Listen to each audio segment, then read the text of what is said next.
इस वीडियो को ध्यान से देखना, स्क्रॉल करने की जरूरत नहीं है। जरूरी वीडियो है क्योंकि ये सिर्फ एक वीडियो नहीं है, बहुत बड़ा जो है गंभीर मामला है। ये जो फोटो आप देख रहे हो, प्रवीण मौर्य जो इसरो के एक वैज्ञानिक है, इनका मामला कई सालों से चल रहा है, लेकिन पिछले 3 दिन से लगातार जो है वीडियो के माध्यम से अपनी बात जो है कह रहे हैं। तो पहले इनकी बात सुन लेते हैं, उसके बाद जो है आगे बात करते हैं।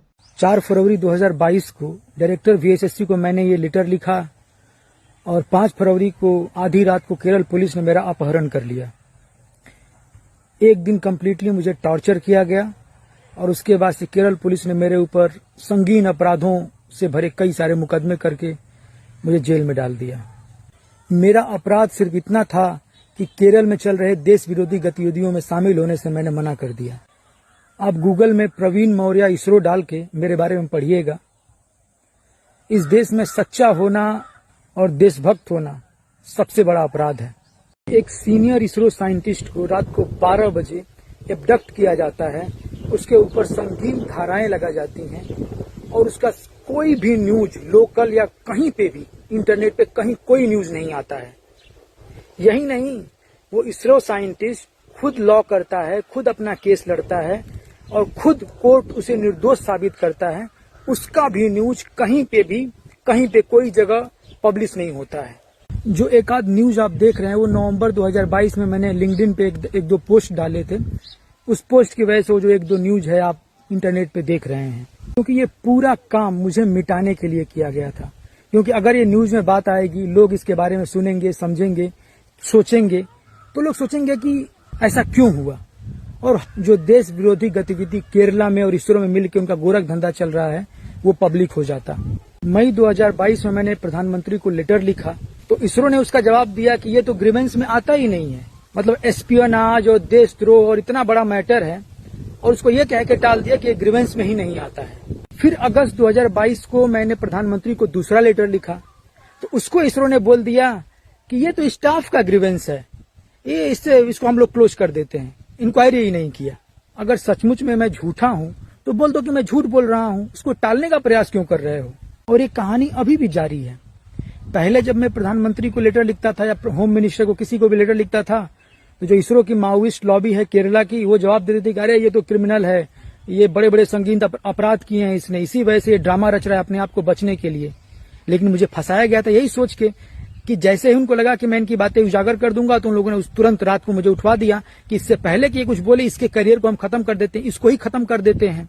मैंने खुद लॉ की पढ़ाई की और अपना केस लड़ा और अपने आप को निर्दोष साबित किया। तो जैसे ही नवंबर 2024 में कोर्ट ने मुझे निर्दोष साबित कर दिया तो इसरो ने एक नया पैंतरा खेल दिया। इसरो ने मेरे डिस्ट्रिक्ट मजिस्ट्रेट को यहाँ उत्तर प्रदेश में लेटर भेजा कि हमारा एक वैज्ञानिक है जो पागल है, उसको पकड़ के आप पागल खाने में भर्ती कीजिए।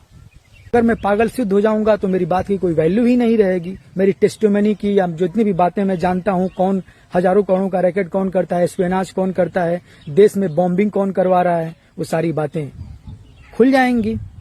मेरा मकसद खुद को हीरो साबित करना नहीं है, मुझे आपको वास्तविकता से परिचय कराना है। मैं केरल से अपनी जान बचा के किसी तरह अपने घर उत्तर प्रदेश आया और यहाँ पे आकर के मैं मेंबर ऑफ पार्लियामेंट से मिला और उनसे मिलकर मैंने सारी बातें उनको बताई।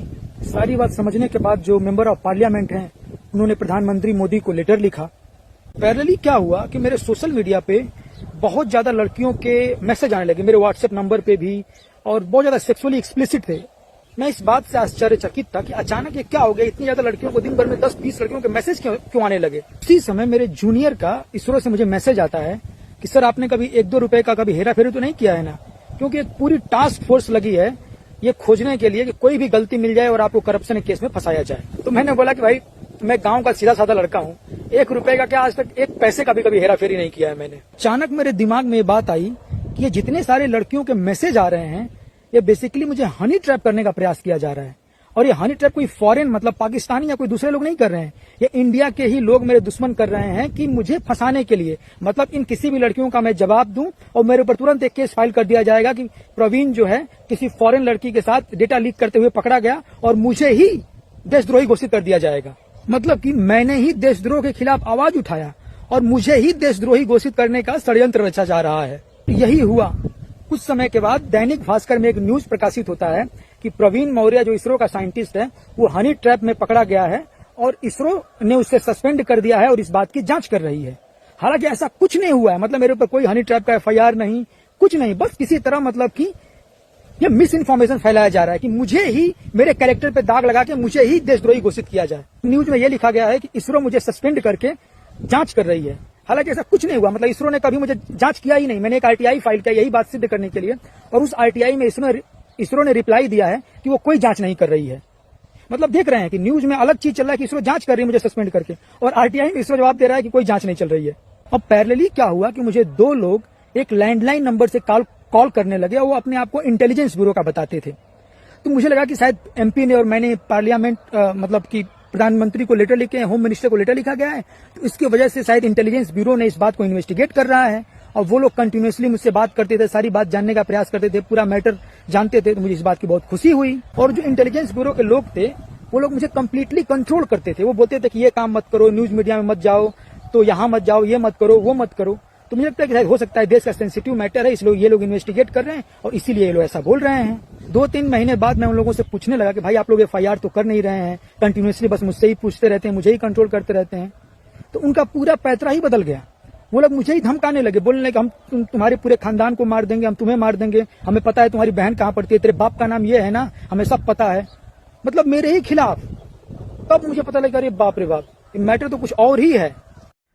तो देखा आपने वीडियो, ये मामला एक दिन का नहीं है, कई सालों से चल रहा है, लेकिन लोगों तक अब भी नहीं पहुंच पाया। 3-4 दिन से वीडियो के माध्यम से प्रवीण मौर्य अपनी बात रख रहे थे, तब ये बातें सामने निकल के आई, मुझ तक वीडियो आया, तो हम भी सोचे जो है कि वीडियो बनाया जाए, क्योंकि जो आरोप लगाए गए वो साधारण नहीं है, बहुत गंभीर मामला है, देश से जुड़ा संवेदनशील मामला है, जो अब और उलझता दिख रहा है। अगर ये सच है तो ये सिर्फ एक आदमी की लड़ाई नहीं है, देश के सुरक्षा का मामला है, और ये झूठ है तो इतना क्यों फैल रहा है। लेकिन सोचो, ये पहला मामला नहीं है। याद करो नंबी नारायण जी को, इसरो के वो महान वैज्ञानिक जिन्हें 1994 में जासूसी के झूठे आरोप में फंसा दिया गया था, जेल हुआ था, यातनाएं सहनी पड़ी थी, कितना उनको बदनामी हुआ, और सालों बाद सीबीआई ने कहा कोई सबूत नहीं है, सुप्रीम कोर्ट ने कहा वो निर्दोष है। एक वैज्ञानिक जिसने देश को रॉकेट टेक्नोलॉजी दी, उसी को सिस्टम ने तोड़ दिया।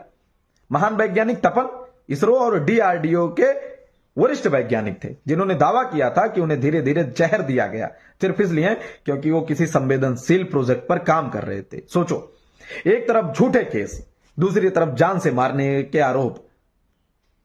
तो सवाल तो बनता है कि हमारे वैज्ञानिक सुरक्षित हैं? क्या जो देश के लिए काम करता है उसे ही सबसे ज्यादा खतरा है? अगर आज प्रवीण मौर्य का मामला सच है तो ये बहुत बड़ा खतरा है। ऐसे बहुत मामले अभी दबे होंगे। जान सबको प्यारी होती है, कुछ लोग बोल नहीं पाए होंगे, घर परिवार, बहुत सारी जो है दिक्कतें आती होंगी, धमकाया जाता होगा।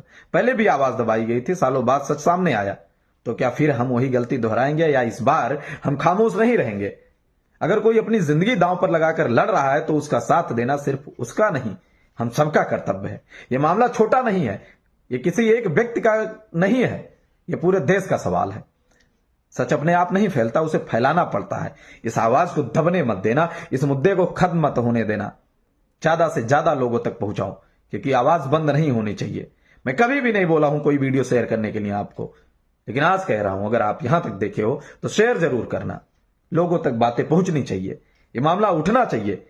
अंदर जो ऐसे लोग बैठे हैं, जांच होनी चाहिए, सच सामने आना चाहिए, क्योंकि देश का मामला है। जिम्मेदारी आप भी अपनी समझो। जय हिंद, जय भारत।